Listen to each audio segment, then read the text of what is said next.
I'm Brandi Kruse. Today on unDivided, you showed up to help us stand up to fear-mongering.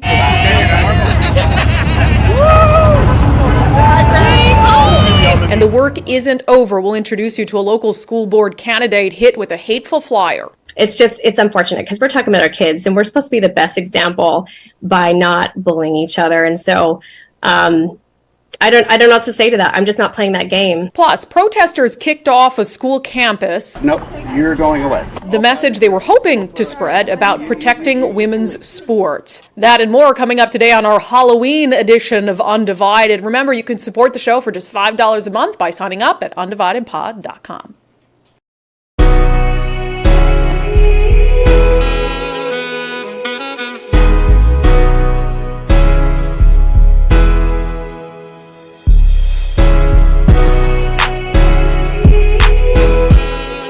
Hello, and welcome to this Halloween edition of unDivided. I am Brandi Kruse, but for today, I am a confused Seattle activist. Thank you for being here. Nicole, my badass producer, a little sheeple, perfect. You're going to have to take... I'm a little sheeple, yes. Because I want to see... your costume actually... I'm going to Seattle later, so I thought I'd blend in. This is the only wig we had. It's from Nicole, and I was like, in order to make this outfit better, I think I have to shave side of it. And I have this nose ring in. It's painful. Oh no, there's your snort. It hurt. It's not a real one, obviously, but it is really, I'm really struggling with it. Not to say, is this am I being a stereotype? Am I going to offend people who have pink hair and a nose ring? No. Oh, I didn't even notice you put on a little Hitler stash. No, it's a nose. Oh, gotcha. It's a little nose line. Jeez, don't come. I'm not dressed up like Hitler in a sheep costume. Good stuff. Those ears are too much. If you're not watching unDivided, really, what are you doing with your life? Mm-hmm. If you're listening to it, that's fine. We accept you. But if you're not watching the show, man, are you missing out. I really can't believe what you get me to do these days. I walked in. Will you take my shot full quick? I walked in to work with these signs, and I was like, I hope nobody asks me what these are.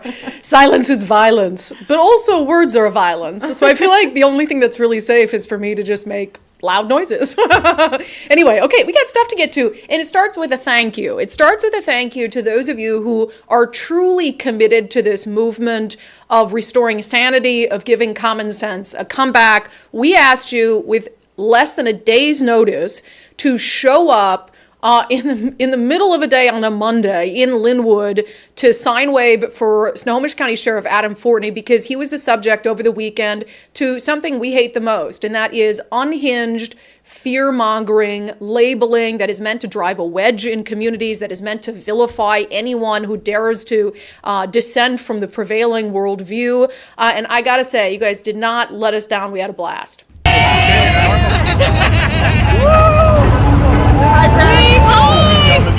We had, I think, around 70 people at the peak yesterday show up in Linwood to wave signs for Sheriff Adam Fortney, and it was honestly just awesome. And I was saying this, I did a live Q&A with subscribers last night. We were talking about this. It feels good to be out there. It feels good to, we love doing the podcast. We love talking online and raising attention for these issues, and, how common sense and civility and all these things are just going down the toilet. But I think to be out there with like-minded people who took time out of their day on a Monday to say, no, we're not going to tolerate it when someone who's doing a good job to keep his community safe is vilified, called far right, days before the election, and not by the other side, by a mainstream news outlet. It's not right. You guys said it's not right. You showed up. I appreciate every single one of you. But now that you've got a little taste of what it means to really push back against the insanity, the work is not done, because these sorts of attacks that Adam Fortney went through, and in case you weren't watching the show yesterday, there was a reporter for the Everett Herald that did this lengthy piece calling him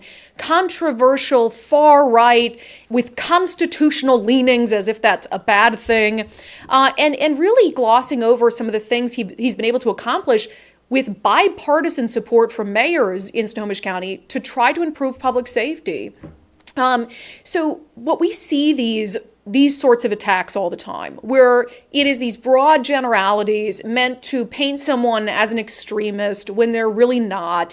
And after we, had said something about what was happening to Adam Fortney, I've just been inundated with flyers and attacks on other candidates. And I wanted to bring it to your attention because this is happening at all levels now. This is a tactic that the parties have deemed acceptable, I would say, in this state.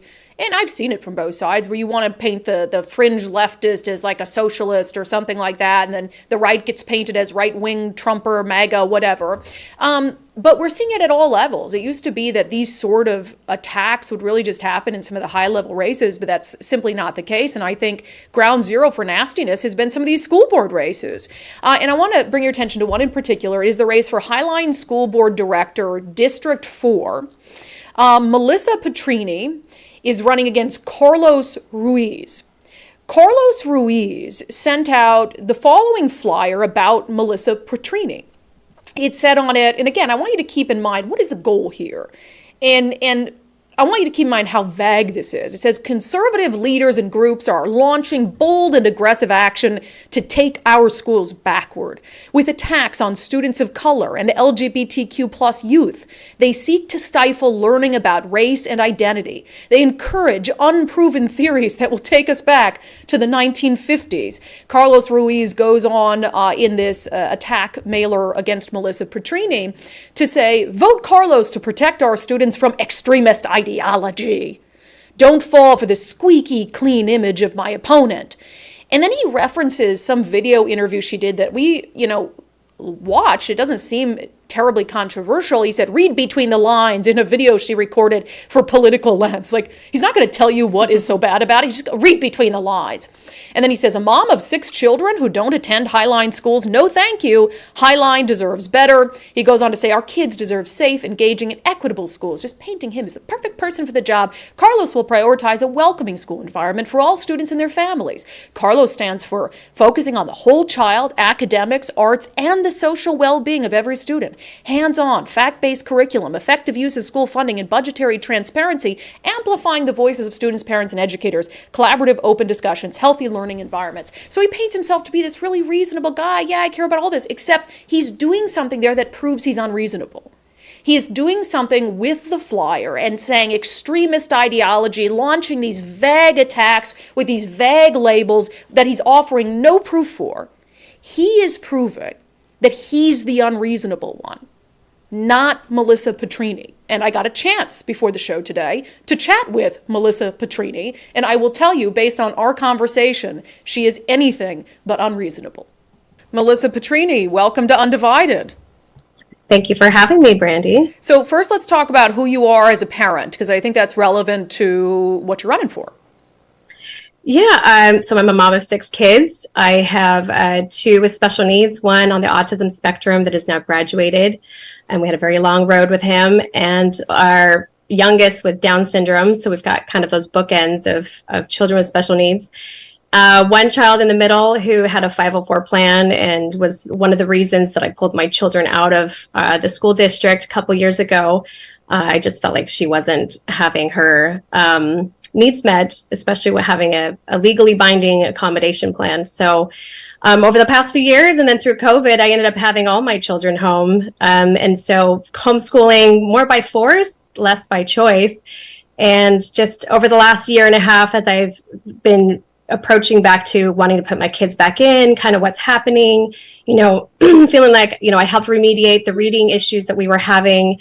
And, is she ready to get back in? And so we did kind of a hybrid last year where I still did some things at home, let her go to middle school in the district. And halfway through, she actually told me she was taking a science class. She loved the teacher, but she was really dismayed about how the kids were behaving. And she just said, well, Mom, this is actually stuff you and I did last year. And so I'm kind of bored.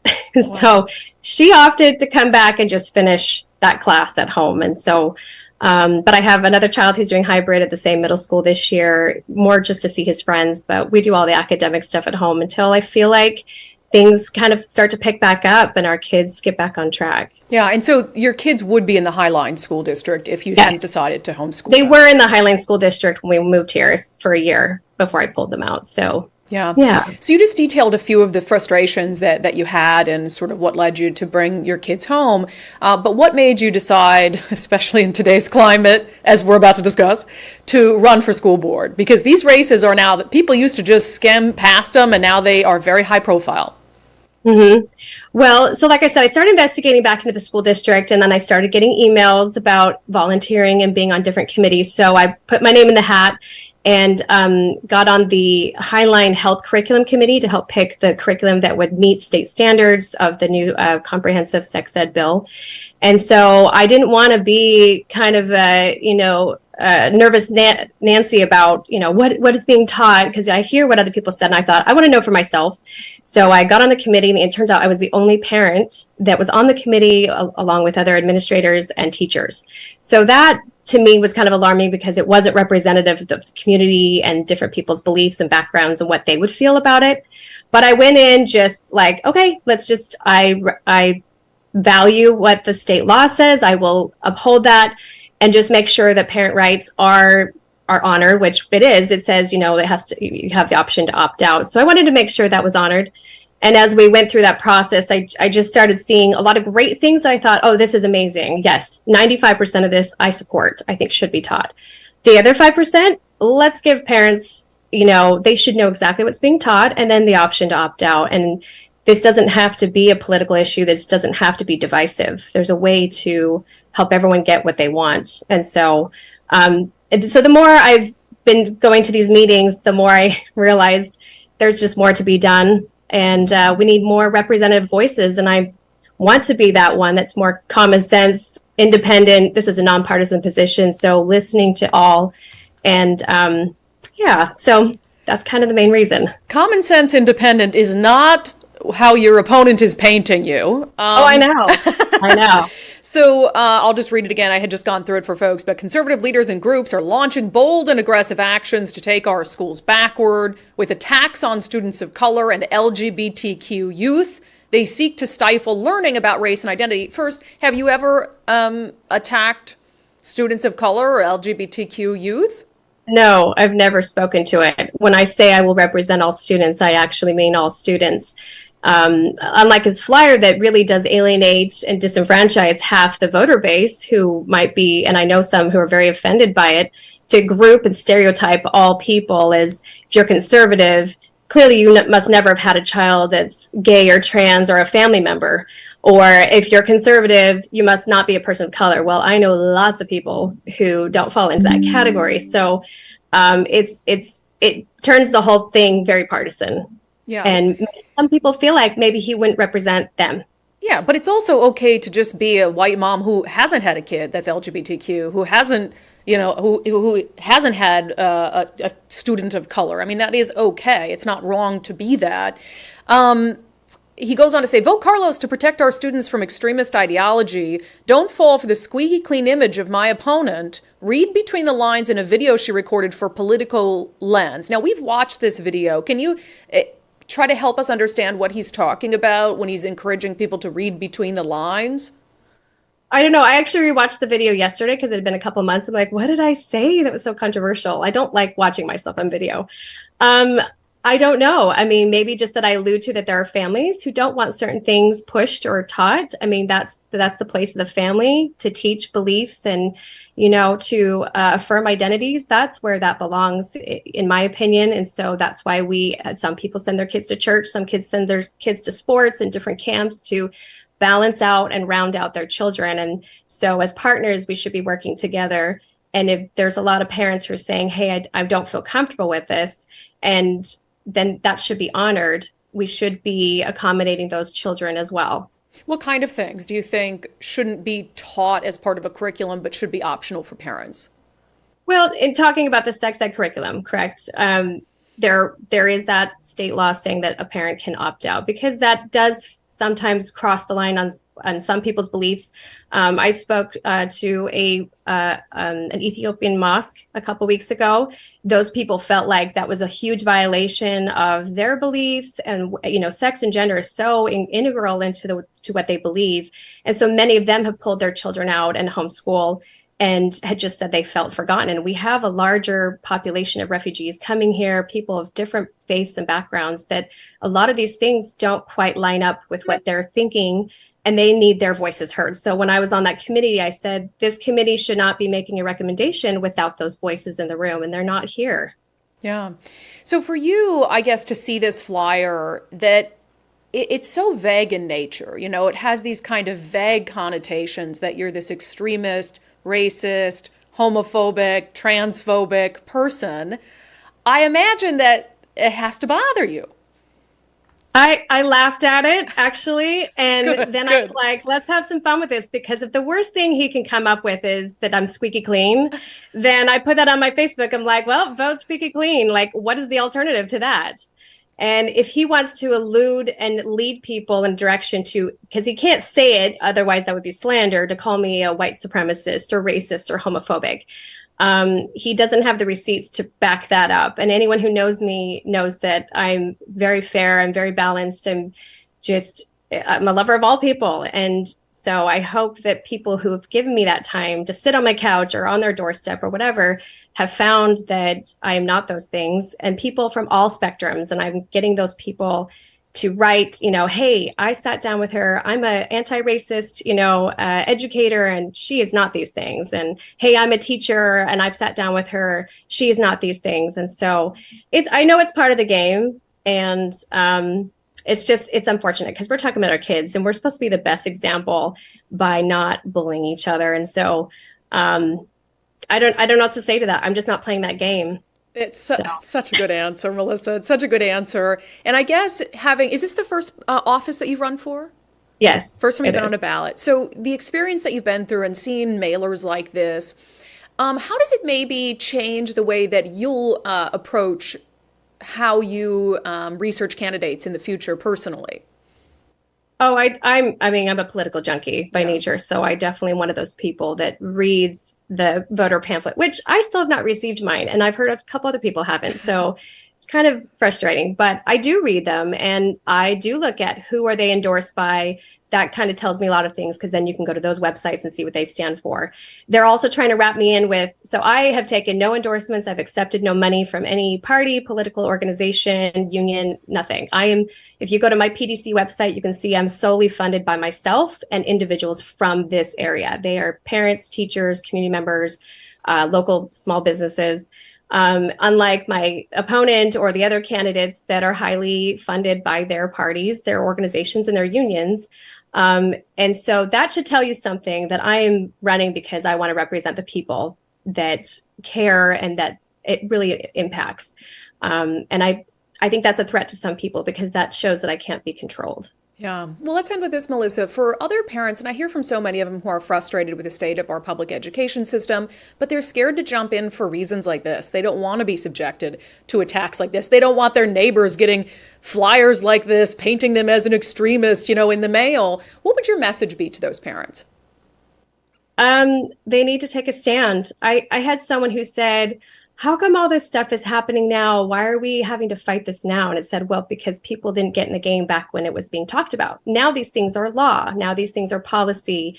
And a lot of this can't be undone, and it's really unfortunate. But it's still, this is talking about our kids' education. This is a 5-star alarm. We should be, I don't know why that is a political thing to say. I want strong academics for my kids. I want them to come out with that basic foundation so that they can build upon that and to be able to read. I mean, that's the most basic building block we have. And there's lots of statistics and data out there that we are not doing a good job. Once kids reach 4th and 5th grade, those reading strategies of looking at a picture or looking at cues and sight words, if they don't learn how to phonetically sound it out themselves, then those bigger words in the later grades, they can't do it. And that was my experience with my daughter. She constantly kept guessing words. And I was like, what are you doing? And it took me years to get her to learn those spelling rules and why a word sounds a certain way. So I'm not sure why that's such a political thing for me to point out. And that's what I've been running on. Strong academics, sound and fair policies that are good for all, and making sure that students are supported by teachers and parents working together and collaboratively, doing the best we can to help our kids with their mental health. I don't know why that's such a political thing. It shouldn't be. It's only political to people who are on the far fringes. Melissa Petrini, you're going to be on the ballot next Tuesday for Highline School Board Director position 4. Good luck to you, and thank you for caring enough to run. I know it's a difficult time to do that. Thank you. Thank you for having me. So there you have it. I mean, she seems like a genuinely nice person, not some crazy extremist. And that's why, well, what do I always say about flyers? Campaign flyers? What do I always tell you?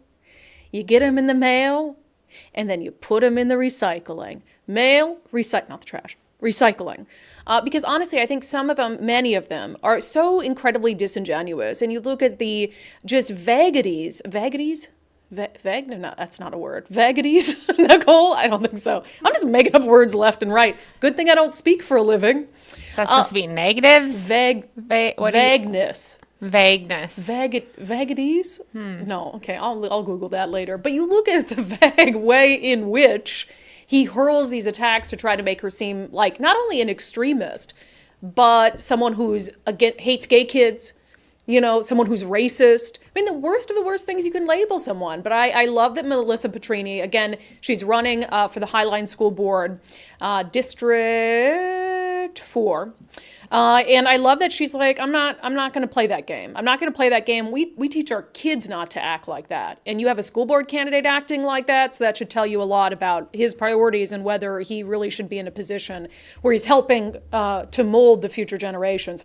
All right, coming up next, we've been following this controversy around a biological boy competing against girls in track and field. And there was an incident over the weekend where some protesters in favor of protecting women's sports showed up and were turned away by members of law enforcement. We'll get into that, but I can't believe I'm going to read my sponsor ads like this. You think Sell with Wes is going to be okay with it? Sorry, Wes Jones, I can't take it off in between segments. It is Halloween after all. I don't think he'll mind. We've been talking about the current state of the real estate market. Sometimes when the economy is sluggish, you're not really sure, is this the best time to sell my home? Sometimes you don't have a choice. So Wes Jones has been saying that actually, despite, some of the economic factors, home prices have actually been going up. So it might not be a bad time because your home is going to be one of the only ones out there on the market. We should be experiencing not necessarily a crash, but we should be seeing a reduction in purchase price. When you have interest rates jump up by nearly 40% in over a 12-month time span, that should be compressing pricing, but we're actually seeing the opposite. Prices have come up about 5% since the beginning of the year. And overall transaction count is down, just meaning less houses overall are selling, but they're still selling pretty quickly because there's been a lot of pent-up demand, over time. So, it's actually going pretty well, but in general, there are not enough homes on the market to meet demand. Yeah, so it might be a good time to list your home on the market to help with some of that demand that's out there, and it could get you a bigger price than you expected given the state of the economy. But the very best thing to do would be visit sellwithwes.com. Sellwithwes.com. What he's going to do is he's going to do a free market analysis for you to let you know if your home is well positioned, if he thinks you can get what you want for it, and also you can start by using their home value calculator to see how much your home is worth. It might be worth more than you think. Sellwithwes.com, a better way to sell your home. All right, last week we talked about the fact that Riley Gaines, who's a former collegiate athlete who has been outspoken against biological men competing against biological women, she got involved in kind of a local controversy. There is a biological boy at Seattle Academy who is transgender, who identifies as a girl and who is competing in cross-country meets. And Riley Gaines really thrust this story into the national spotlight, to her roughly 1 million followers. And I had been a little critical of the way she did it. We blurred out the athlete's face, but she was showing pictures of the student athlete, which I just take issue with because it's a controversy, it's a minor. I just think you can make a point without putting the kid's face out there.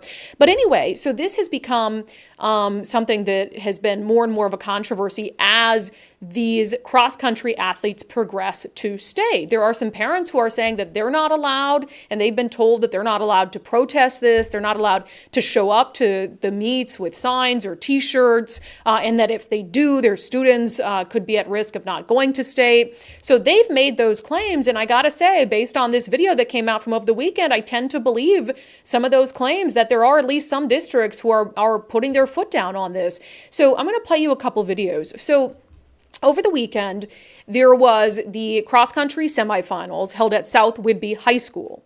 So there were some individuals who showed up, about 6 or 7 of them. And they had signs. A couple of them were wearing T-shirts. The signs read, keep women's sports female, save women's sports. There was someone with a sign that said, boys are not girls. And you could tell that the school was ready for this. They expected this. So they had someone from the school go out immediately when they saw these people trying to come in to the track meet, to the cross-country meet, and confront them. So what you're about to watch is the initial confrontation between a school employee, this handful of demonstrators with signs, and a police officer from the Langley Police Department. If you are not protesting, if you are not saying anything inappropriately, if you're here to cheer on our athletes, I think that would be fine. We're here to cheer on all Okay, of the so girls please and to answer any put your questions. signs back. Is Put them away. School, are you with the school or are you with Yes, the I'm with the police? school. And just Can we so I see know- some So ID? if you, Just so I can- May I I'm see being some really- identification, No, please? you can't. Why not? How do I know you're not just some guy? Now it's just- I'm asking them to leave me now. I want them off campus. We're We just will try- put we our just wanna signs know away. what No, the- it's what too late. the Too statute late. You're is. off campus now. You're causing a disruption. We just got here. I just paid leave $13 now. for a ferry, dude. What's up with that? We're not disrupting anybody. You are disrupting me right now by not following what I'm asking you to do. I just want to know what the basis of it, so I can talk with the attorney about the You can statute. go ahead and do whatever you want, but you need to leave. But can We you will tell put our us the signs basis? away. I cannot remove them. I spoke with my chief last night, and we discussed kind of the issue at hand, and I cannot remove them. Well, the sheriff's will. Okay. You're welcome to call them out. Okay. I cannot do that, though. Okay. Okay? So it's interesting because there you have that Langley police officer. Again, it seems like the police department was anticipating that some people might show up given the high profile nature of this. And the police officer says, I spoke to my chief last night. We're not going to remove them unless there's some sort of violence going on. He goes on to say, we're not going to remove them. And the school employee says, okay, the sheriff's office will. So indeed, the school calls the Island County Sheriff's Office, which was more than happy to ask and force these individuals to leave under threat of arrest. You can go out there and protest all you want. The Police you just can't officer do it told here. me it was public property. But You cannot be here. the Langley officer said This it is was Island public County. This is property. Island County Sheriff's Department jurisdiction. Okay, fair enough. It's not private, though. You are not. County and private are listen, different listen things, to am me. I right? Listen to me. I'm listening. No, you're talking over me. Listen to me. You are not allowed to be here. This gentleman here is responsible for this property. He has asked you nicely to leave. Either you can leave and go out to the road and protest all you want. You're more than welcome to. Okay? No questions asked. No other words said. You can leave that way, or you can be arrested for trespassing. Or tell us exactly who's not Point welcome. out everybody. Everybody with the sign. Everybody with the So sign. the signs go Put the away, sign then it's down. not a 1, problem. 2, 3, 4, 5. Nope, you're going away. All 5 of you are leaving. We'll put our Sorry, signs I away. wanted to ask a question. You can leave. Can you just? I'll answer your question out there. You come back on. I will be glad to That's answer an your hour. question. First Amendment I will be rights. glad you're to really answer happy your now. question I'm out happy that there. you're disrupting our kids. Please leave and go that way. My name's I don't shake hands. Oh, sorry. yeah, okay. No, My no. name's Ann Simpson, Okay. and we Hi, will- Sam. I'll talk to you out there. Fine. I'm not talking to anybody right here. I But will she's talk not to you even out there. holding a sign, and she Okay. wasn't pointed I'm out. not. Yeah. There's no more discussion And just to be clear, it's because I have a sign that says. because defend this women's gentleman rights. asked you to leave. And you did And he not. did. And you because did we not. have Come back. heard what they say out You there. have Okay. about 1 more minute before you're arrested for trespassing. So your choice. Okay.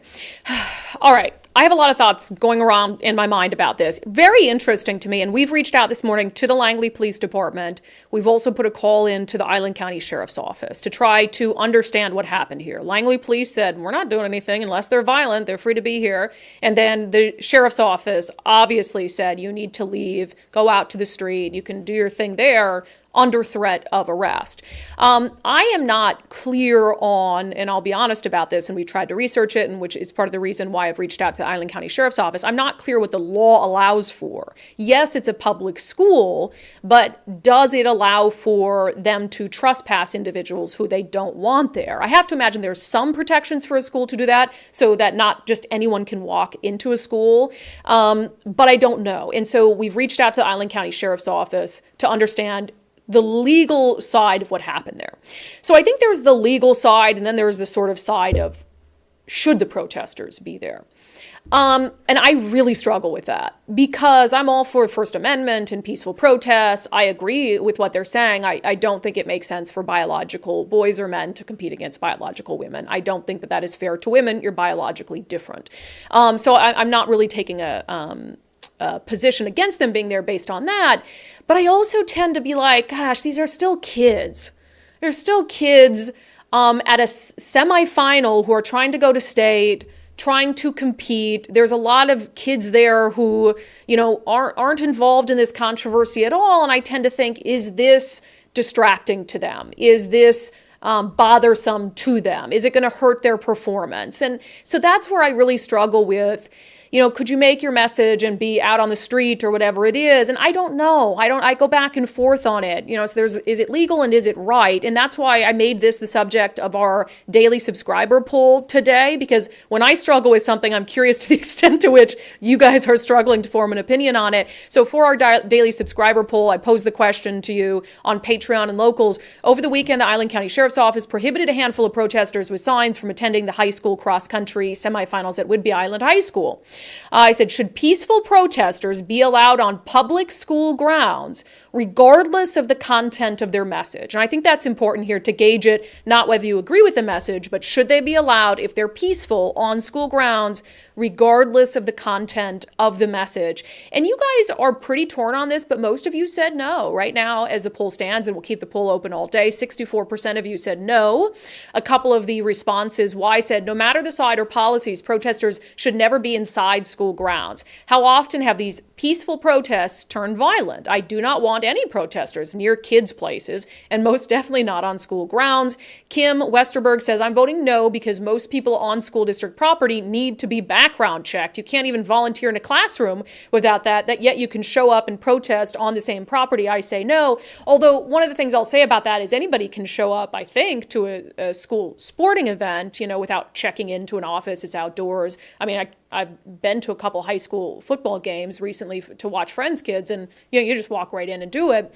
Danielle said, while I agree with certain portions of this particular protest, I don't think any protest should be held on school grounds. They are disruptive, and just because a protest starts out as peaceful does not mean it ends that way.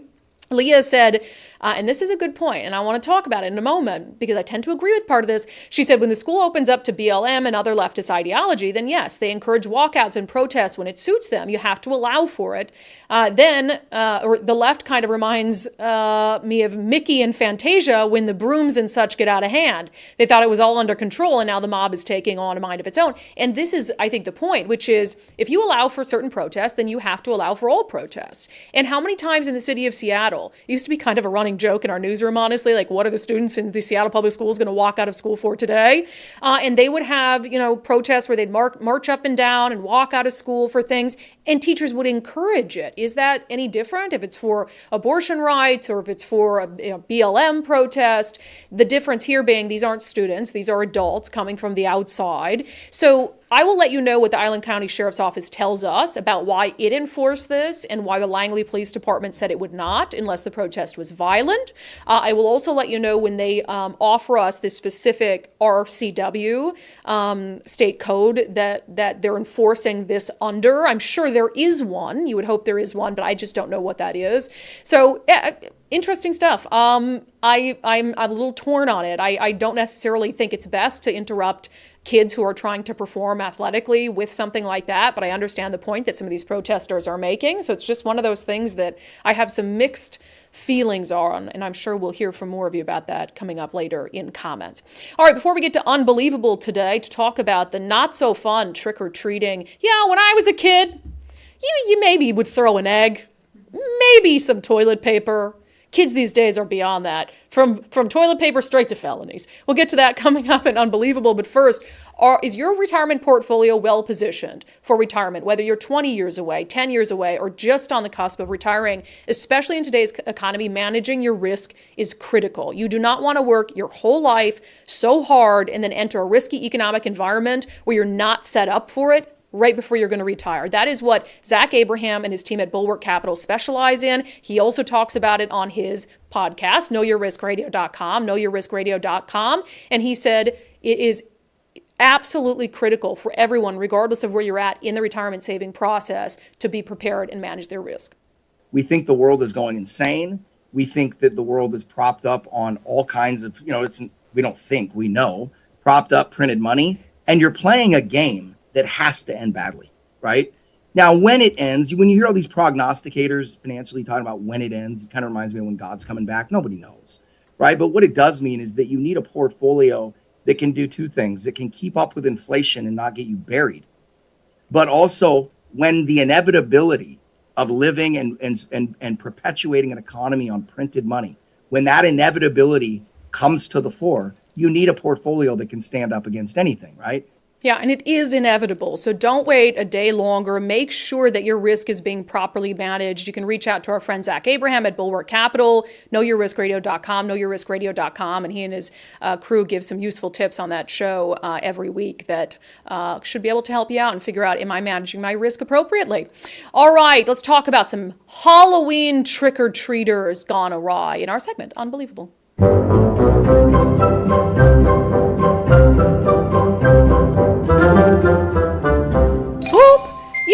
Usually you keep the trick-or-treats to Halloween.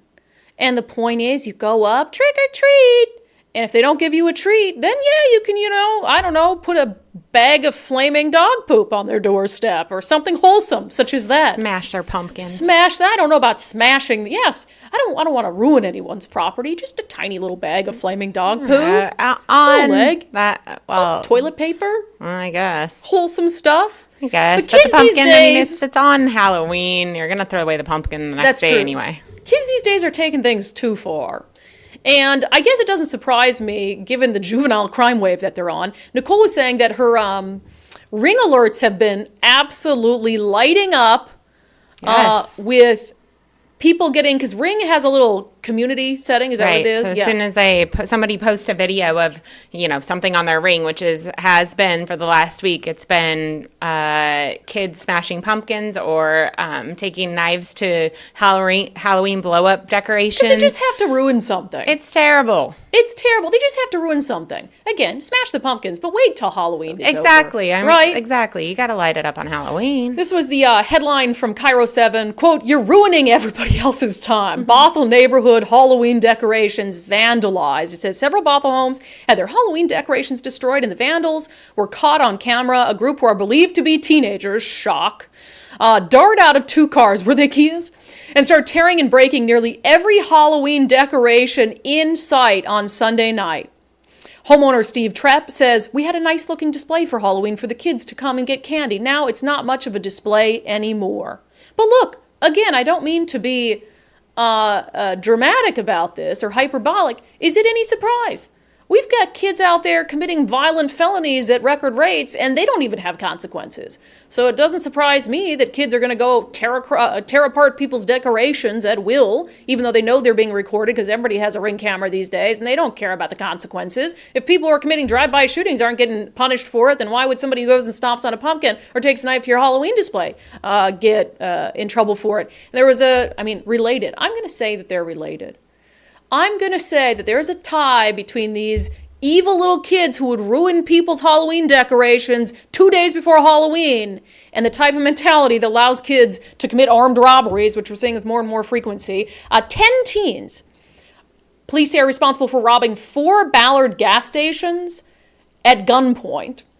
A group of 10 masked teenagers hold up several Ballard gas stations. In one instance, and Cairo 7 had a clip with the clerk, he says that the kid pointed a gun at him and pulled the trigger, and it misfired.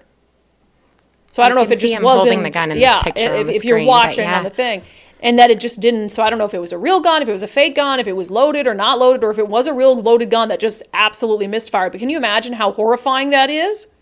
So I'm sorry. We have to, unless we want to continue to have a generation of kids who believes they can commit violent crimes without consequence, then we also have to make sure that kids have consequences for things like ruining Halloween decorations. Things like going out and terrorizing their neighborhood. And you might look at that and say, well, that is really petty compared to someone pointing a gun in the face of a gas station attendant and pulling the trigger. And it is. But I would argue that part of the reason that kids get to that point is they've gone through life believing there are no consequences for them. And so I think that we need to... empathy. Where's the... There's no empathy. It's just crazy. It's so scary. There's no empathy. There's no sense of responsibility. I think that if the police can catch these little... was it Bothell? Yeah. Bothell police. Let's get out there. I mean, it's everywhere. Throw the book at them. Throw the book at them. All of them. It's happening at your house. Well, we should call up our friend Sheriff Adam Fortney. I know. Get a specialized patrol for Halloween trick-or-treaters gone awry. Absolutely unbelievable. All right, I'm going to talk about First Mark Insurance because I love it. Mike and I have First Mark Insurance. We took the First Mark Challenge in the spring. We just scheduled a little time, did a Zoom with them, talked about our current insurance, talked about our insurance needs. They went out, shopped the market. They came back and they're like, hey, good news. We can get you much better insurance than you have right now for the same price that you're paying. We're like, why would we not? Sign us up. And now we're members of the First Mark family. Dave Taylor, the CEO of First Mark, talked about who their ideal client is. Our client is anybody that values advice and wants to have a partner in their insurance buying decision and in helping them manage those accounts moving forward. So it can be as simple as someone that owns a car and rents an apartment to the uber wealthy that have assets all across the world that we need to insure. So we really, what's most important for us is somebody that values this partnership and wants to have us guide them through it. Yeah, and I think especially right now, I've been hearing stories from business owners who are like, I'm having a hard time finding insurance. My insurance dropped me. I got broken into so many times. I mean, if you're navigating a difficult situation with insurance,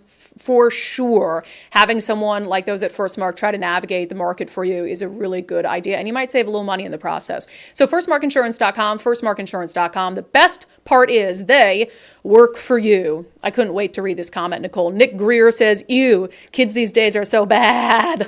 Very clever. Very clever. You. You have that's a good Halloween costume. I was like, did you have that thing laying around? No, she bought it for the occasion because she knows there's so many sheeple out there. That's right. None who watch this show, of course. Of course not. Of course not. It's the ears. I know, they're so ridiculous. It's the ears that do it for me. All right, shall we dip outside Washington State for a moment? We've just been talking about the state of education. We discuss that all the time on the show, and how I think, thankfully, it has gotten, a few things have happened. You have more parents who are getting involved. They're showing up to school board meetings. Although doesn't the FBI consider them terrorists? I think something like that is true. They're showing up to school board meetings. They're running for school board. We just heard from one of those candidates earlier on the show today. And you have parents who are deciding to pull their kids out of public schools if things get better. I mean, sending them to private schools, which is very expensive, or homeschooling them, which can be really hard for a family to do. I talked to a mom who came to the Adam Fortney event with us yesterday, and she's homeschooled, I think she said 4 kids. I'm like, oh my gosh, God bless you. I don't know how you did that. But anyway, not a surprise to see, not only in Washington State, but nationally, homeschooling rates skyrocketing. And certainly they skyrocketed during the pandemic. That's not a surprise. The Washington Post says homeschooling's rise from fringe to fastest growing form of education. So if you're watching on the podcast, there's a little graph there, but it basically showed that it went from, in 2019, 2020, it was pretty low, and then it went up by 60%, up to 60%, which was crazy. Growth in people who are being homeschooled. That chart is sort of confusing, but I think that's what it means. And then it's sort of evened out to 50% growth of where it was pre-pandemic levels, but it's still really high.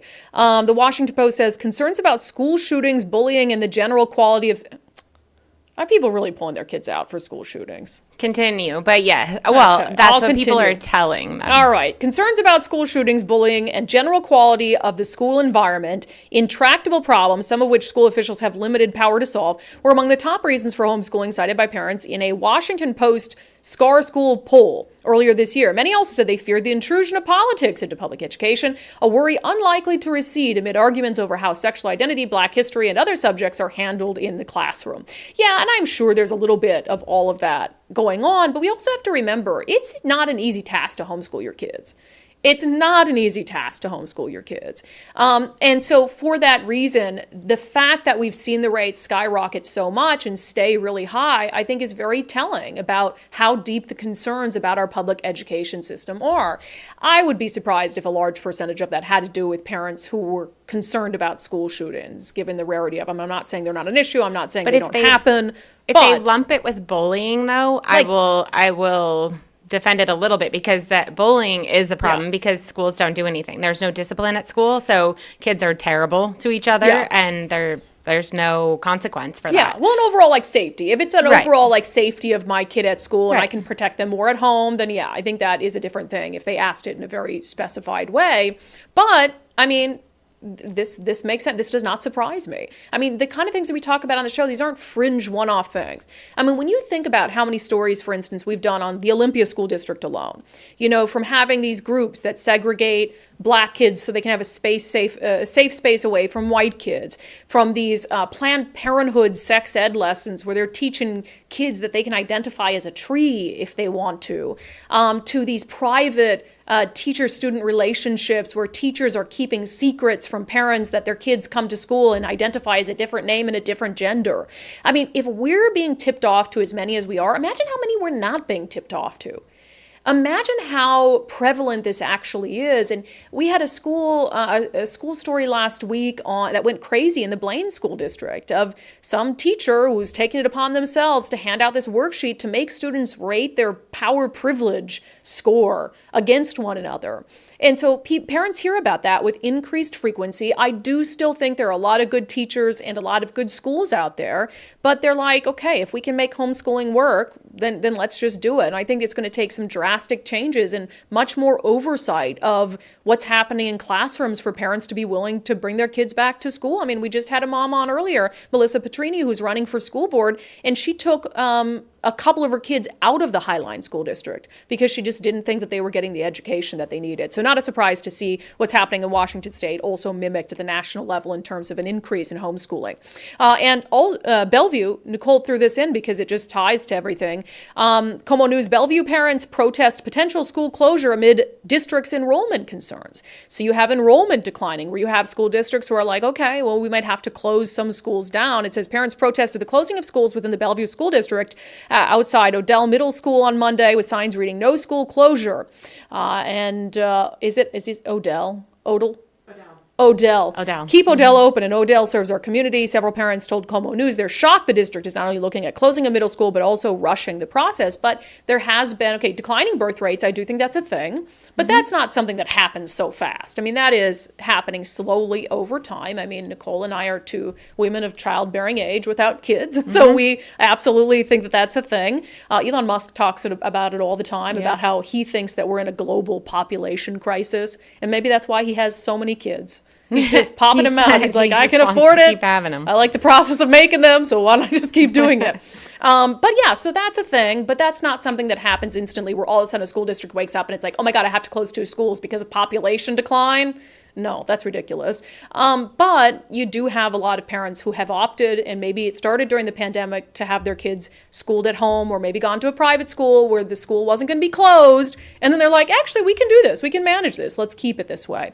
So definitely the pandemic was an opportunity for a lot of students to change their way of thinking about education.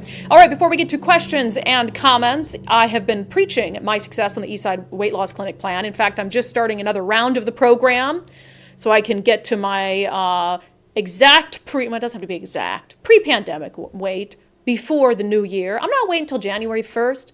I'm not going to do that. I've tried that a million times. I'm doing it now. And I'm already down 37 pounds in the program. Just looking great, feeling my best. And I've heard from so many of you who have decided to give it a shot. No prepackaged meals, no counting calories, no strenuous workout routines, just Dr. Ryan Coogan and his team teaching you what to eat in the right portions and how to maintain it for life without feeling like you're on a lifelong diet. I mean, it's really great stuff. EastsideWeightLossClinic.com, EastsideWeightLossClinic.com. Start by simply scheduling a free 15-minute consultation. You can get all your questions answered before you commit. All right, let's get to questions and comments from the live stream today. Miranda jumped into our comments. She said, haha, I love this. It's both upsetting and impressive how good you look with pink hair and a nose ring, Brandi. Don't say that. Somebody said they thought I was Cyndi Lauper. The nose ring. Really Cyndi hurts. Lauper or Lisa Herbold. with the nose ring. Right. Oh, that's what Mugshot Espresso said. Lisa Herbold with pink hair. All right, let's see. Kim Taylor says, where's your green coat, Brandi? That's so funny because I thought about dressing as the woman from the viral Fox News clip who's like, crime? What crime? But I just like, oh, where am I going to find a green coat on short notice? You didn't ask me. I actually have like a green rain jacket thing. Next year. Oh, next year. All right, E says, you both look awesome. Love the ears, Nicole.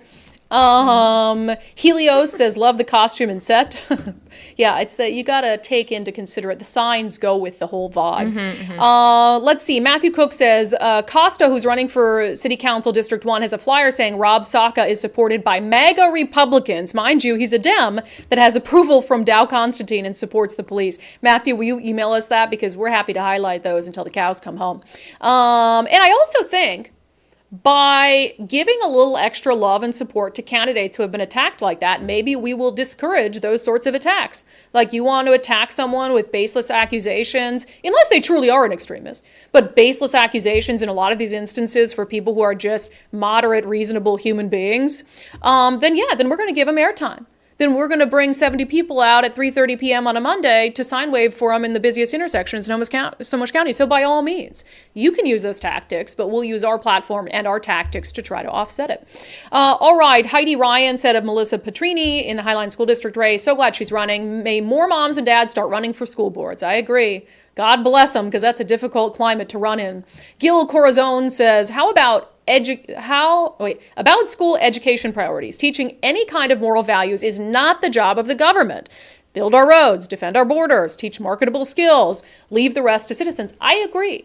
I think it's up, and I said this with the Blaine handout where it's like, rate your privilege score. I don't think it's a bad thing for parents to teach their kids about, oh, hey, you have privilege. You grew up in a wealthy home. Use that, and be kind to others or whatever it is. But I think that's the parent's job. Yes. It's not a bad lesson, but it's the parent's job to teach that lesson and to teach it in a way that doesn't tie it to immutable characteristics like, oh, you're white, so you should feel guilty. Just stupid. Yes. All right, on Langley... on the attempted protest, is that fair? I don't know if they really got to protest. Protesting and then kicked off. Right? Yeah, kicked off. Not Langley. I guess it was in Langley, but at a cross country I do struggle meet. with this whole concept because I do think that regardless, the kids have no control. So just let them do their sport and. I mean, maybe not cause a scene outside of the area. I tend to agree. And there was actually someone in the comments, maybe you can go find it, Nicole, while I continue talking. Somebody posted, they thought, oh, here it is. That maybe it's the relevant RCW. This person posted an RCW 28A.635, disturbing school activities or meetings, penalty. Any person who shall willfully create a disturbance on school premises during school hours or at school activities. So maybe that's what they use, but is it a disturbance and how do you gauge what a disturbance is, etc.? But thanks for sending that. But yeah, I tend to agree. It's like, and that's my opinion on this whole male athlete school sports thing, is it's the WIAA that allows for it. It's the Washington Interscholastic Activities Association, is that what it is? And so these kids are playing by the rules. And so this biological boy is playing by the rules. And the adults surrounding them. Now, they might support it, but they are playing by the rules. It's, deal with the people in charge. Right. And so I guess, I really struggle with it because I understand the frustration. I understand the frustration for parents of girls who are seeing their daughter get beat by a biological male, and they're like, she's worked so hard for this. Right. How can you allow this? That's ridiculous. But I just don't know if I agree with showing up and protesting it. But then it's like, well, how do you make your voice heard? I guess at meetings and to people who actually make these sorts of decisions and on social media. So I'm torn. All right. Penny said kids should not walk out of school to protest anything. That's not why they're there. I did a commentary back when I was at Fox 13 about the students who were walking out for protests, and some parents were like, well, they shouldn't get penalized for it. And it's like, okay, that actually doesn't, if your kid believes in this issue so much that they're going to walk out of school to protest it, even facing expulsion or detention or whatever it is, then that's a good lesson for them. Like, if you want to stand up for something you believe in, then yeah, there might be some consequences for it. What does it teach them if they're like, oh, I can break the rules and do this and stand up for what you believe in and there won't be any consequences? No, usually in life, standing up for what you believe in is hard. Teach them that lesson, that it's hard, and sometimes there are consequences for it. All right, on the Halloween teens. Oh, you already read this. Ew, kids these days are so bad.